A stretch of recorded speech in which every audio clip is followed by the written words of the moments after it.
Jake. Maraming salamat. Sabi ko nga kanina, para tayong, sandali lamang po, mga kaibigan, ladies and gentlemen, sa Fast Talk Mall, sandali lamang.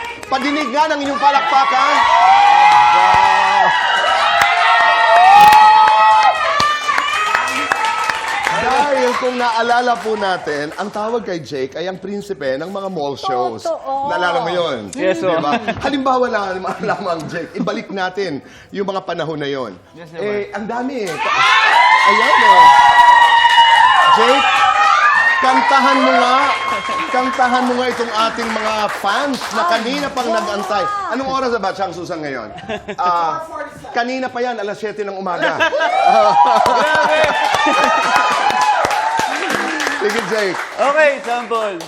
Tira, anak. Game. Wait lang. Di ko mapaliwanag ang nadama sa'yo, sinta. Ano ang problema? Ba't nahihiya? Di makapagsalita.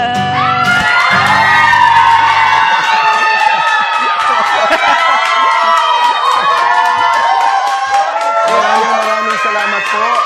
Mamaya uli ay kakanta si Jake. Salamat po. Pwede na ho kayo umurong banda. Mawalang galang na ho. Medyo maingat. Noong mga panahon na yun, Jake, kumusta ang buhay? How was life? Napakasaya, Tito Boy, kasi doon ko lang naranasan yung kung paano yung mga tao sa akin, kung gaano sila kasabig sa akin. Sobrang saya, Tito Boy. Ano ang hindi mo malilimutang, di ba mahilig sila magtapon noon, ng mga pictures, ng mga panyo, ng mga regalo. Ano ang hindi mo malilimutang naitapon sa'yo? Siguro, Tito Boy, yung mga naitapon sa akin, yung mga panyo na ginamit nila. Saka, meron akong galos doon eh. Kinukurot ka nila. Para Okay. ganun sila ka, ano. Opo, Tito Boy. O minsan naman hindi galit siguro, kundi alam mo yung minsan kasi Gigil.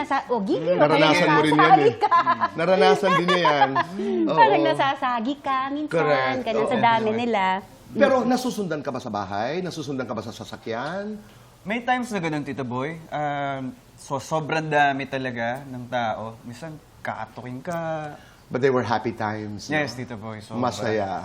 At